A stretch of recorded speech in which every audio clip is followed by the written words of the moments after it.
Today I'm going to share with you a product that I think could be really useful for teachers, students, and musicians. It's called the TimeCube, and before I go any further, I want to thank TimeCube for sending me 4 to try out for free and to share with you in this video. So a TimeCube is exactly what it sounds like. It's a cube-shaped timer. I left one in the package so that you can see how it comes. It comes in this cute little box, and when you open it up, there's the instructions right on top, and then the TimeCube itself is bubble wrapped inside of the box. This one is purple, and they also sent me a black, light blue, and a royal blue. So let me show you how these work. Each colored TimeCube has different denominations of time. So when you go to purchase one, make sure you don't just order the color that you like. Think about how you're going to use it and how much time you'll be timing with the TimeCube. Ooh, that's a lot of times, but you'll see what I mean in a second. So I'm going to show you how this works using the royal blue cube. Now this one times in seconds, and from what I saw on the website, it's the only one that times in seconds. The others all have the amount of minutes that it times, and this has some pretty short amounts of time. The largest is 7 minutes, and then this one actually goes all the way up to 45 minutes, so it's a little bit of a longer timer. The blue cube is marketed for HIIT workouts, high intensity interval training. Of course, there's other uses for it, and I'm using it right now because it will be easy to show you because it's a quick timer. So just to show you each side real quick, this is the main face of the TimeCube where you have all of the controls and the information. Then you have 4 sides with different time increments, and the top is blank. So first you need to put in 2 AAA batteries. I've already done that. Then you can turn it on using this switch here. And you have the option to turn it on working with lights or without lights, and to have the volume at high, low, or no volume.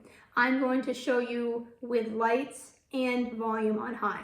So I'm going to switch this on. And when it's on the top like this, the blank side, it's not timing at all. To start the timer, you flip the cube, and the time that's facing up is the amount of time that's going to start. So I'm going to do a 10-second timer. So 10 seconds is up right now, and you can see 10 seconds is counting down. When it gets to the end, it's going to beep and the lights will go off. So we'll wait and see what that looks like. All right. Now, I did check, you can just put it up like that, and that stops the beeping. This has these nice blue lights. I checked the others to see if the lights match the color of the cube. It's just coincidence that this one is blue. So they all have blue lights that go with them. Now let's say you start a timer, so I'll start a 60-second timer. And there it goes, it's counting. And you need to pause for a second. You can just put it up.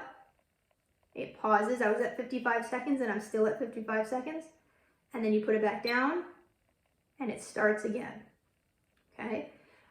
One more quick thing I will show you about this is if you turn the sound off and then start a timer, if you didn't want the sound to happen, it shows the light indicating that it started to time. It's counting down from 10 seconds in this case, and when it gets to 0, just the lights go off. So that's the basics about how to use these, and all of the others work the same, just for different amounts of time. So how can these be helpful to students and teachers?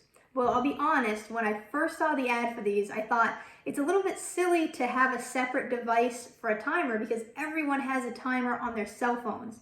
But the more I thought about it, the more I realized that cell phones tend to be more of a distraction to us than a help. So for example, if you're a student and you want to practice your instrument for 45 minutes, or maybe you want to study for a test for 45 minutes, if you set your phone timer to 45 minutes, you then have to have your phone next to you, and it's there as a distraction and a temptation to take you away from the task that you're working on. But if you just have the TimeCube out on your desk and you say, okay, I'm doing my 45-minute time, put the phone away and start your timer, then there's nothing there to distract you and you've removed that temptation entirely. So I actually see a lot of benefit to this, especially in students who are still developing that self-control with having the phone around them. As a teacher, I see a lot of benefits to these because for me, at least, whenever I set a timer, and I'm doing that in quotes because I never actually set a timer, I say to my class, okay, everyone has 2 minutes to do this. and then I give them what I think is about 2 minutes, and then we get going into whatever we were doing next. With this, I can just have this out on my music stand and say, all right, everyone, you have 60 seconds to practice your D major scale before we do it together. Boom, start the timer, and the minute the timer goes off, we jump into doing it together or whatever the next task was. So I see a lot of benefit to these, and I'm looking forward to trying these out in my classroom. All right, so that's a little bit about what a TimeCube is and some ways that you can use them. If you think you'd like a TimeCube, I will put a link in the description below where you can purchase one. And thank you again to TimeCube for sending me these to try out and to share with you in this video. I hope everyone has a great day, and I will see you next time.